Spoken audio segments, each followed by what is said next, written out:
Hey guys, how's it going? Welcome back to another Lightroom editing tutorial. So in today's video, it's just going to be a really quick one, and we are going to be checking out adventure, landscape and travel photographer CHRIS BURKARD, arguably one of the best and most well-known and recognized photographers in the world. And he is known for his amazing landscape pictures, as well as capturing people in just the most amazing moments all around the world. I think most of you watching this right now will probably know who he is, and he has also been highly requested for the series.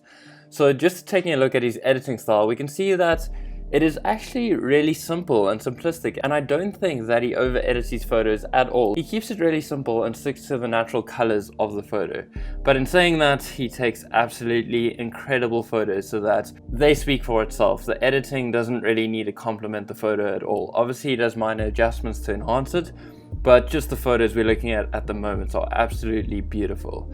So just jumping into Lightroom, I have kind of just found the most similar kind of composition that I have, as well as the colors. So I think this is the closest I'm going to get to trying to show you guys how he would edit this kind of picture on the left. So just using this as a reference, I'm going to be editing my picture on the right, which I took in Cape Town about 8 months ago now. This is a beautiful little spot on Lion's Head called Wally's Cave, if any of you are interested, with Table Mountain in the background over here.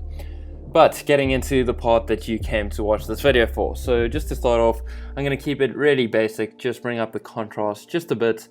And then standard on my editing, I always like to do this, is just bring down the highlights just to retain a bit of detail in the sky, and bring up the shadows so we can see the foreground a bit more.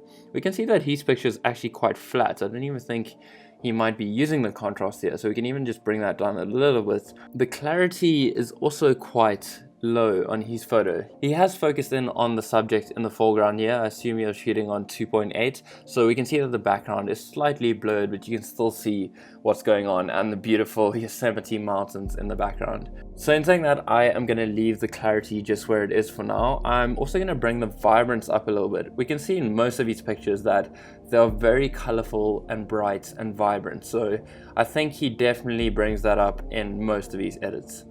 So I'm going to bring the vibrance up to about 25. I'm not going to bring the saturation up. I don't think it is necessary at this point, because I will do that in the HSL tabs where we can do individual colors.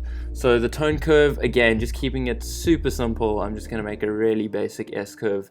Nothing too hectic. I think we might even just fade out the sky a little bit. So just bringing the top end of the tone curve down, and we can see how that just fades it out a little bit. If you want as well, you can bring up the tail end at the bottom, and that'll just give a bit more fade to the shadows. I don't think I'm going to do this in this picture, and I don't think CHRIS BURKARD does that in any of his photos either. I haven't seen any fade in any of his shadows. So as we can see, it is really simple from the start, and then going into the HSL tabs, going into the specific colors. Also, again, if we look at his profile, he really loves the use of his greens in his photos, and like I said, he likes to keep the natural colors of the landscapes that he's captured, so he doesn't really change the colors in that sense. So I'm not going to mess with the hue too much, but I'm just going to bring up the saturation, specifically of the green. I really love this green in the mountain over here, and although it seems weird, Lightroom kind of recognizes a lot of green as yellow. So if you're a bit confused by that, just try and bring up the yellow in your photos, and that will affect the green, as we can see. So that's a bit much, obviously. I'm going to bring it to around 50. And then I'm just going to keep the greens at about 50 as well. And obviously the picture on the left was taken at sunset, so there's a bit of orange light filtering onto the top of the mountains here, which obviously we don't have, but we can still bring up the orange a little bit because there is a bit of orange here. If you wanted to as well and go a bit further into the details of this picture, you can go into the adjustment brush, just bring up the size of this and just paint over the mountain, and you can make the adjustments to that section specifically, just bringing up maybe the warmth of that so it becomes a bit more orange, something like that. And I think we would just bring down the saturation because we don't want to make it too saturated, but that looks about good for me. Moving on, I think I might just bring down the saturation of the blues a little bit as well, and maybe just bring up the luminance. I don't want to make that too prominent in this picture. I kind of want to focus in on the colors of the mountain more than anything.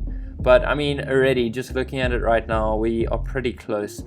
I don't think you even need to bring the sharpening up too much. The cameras nowadays are already so sharp, so you really don't need to mess with that. When it comes to the lens corrections, you can just enable this and choose the camera that you have. I was using a Sigma 18-35 1.8 lens, and then this will just do the correct adjustments for your specific lens. Going on to the effects, I honestly don't think that he uses any grain in his photos either. He likes to keep it really smooth, and like I said, just sticking to the natural digital photo that he has captured. So I don't think I'm going to be adding any grain to this photo as well. Just looking at it now though, I do think I want to bring the blues up again, even though I just said I'm going to take it down. I'm not going to bring it all the way up though, maybe just around -20. That looks a bit better. The dehaze, we can leave that exactly where it is, and the camera calibration, again, like I've said 3 times already, he doesn't really change the colors of his photos, but if you want to go ahead and mess around with it a bit more, you can alter this to, again, I know I mentioned this in almost every video, that teal and orange look. If you want to go for that, you can do that. You don't have to. CHRIS BURKARD certainly doesn't do that in his photos. But yeah, that is pretty much it. Like I said, it's just going to be a really quick tutorial today, and like I said from the start, his photos are so unbelievably good that he doesn't really need to use the edits to improve that. So his editing is literally just color correcting and enhancing the colors of the photos a bit more, but nothing too hectic, and that immediately makes an impact with his audience. So if you want, you can go over to the presets tab on the right over here, click on the plus icon, and you can save this as CHRIS BURKARD. So I'm just going to say CB for now. Save that in your user presets and make sure all the settings are checked, but make sure you don't click on the exposure or the white balance, because each picture will have a different exposure or white balance. So that's just my Lightroom tip of the day. Then click on create, and then you will find your user presets at the bottom over here. So then if you just go down onto any of your other photos and head over to that preset, click on CB, it'll just apply it straight away, and you can just make the minor adjustments as you wish. So for this one, I would probably just bring up the blues a bit more and emphasize that. I know it isn't really the best picture and you can't really see the mountains in the right here, but I was just trying to look for something that emulated CHRIS BURKARD's photos. I know I can't really do this with the amazing landscapes that he's been to around the world.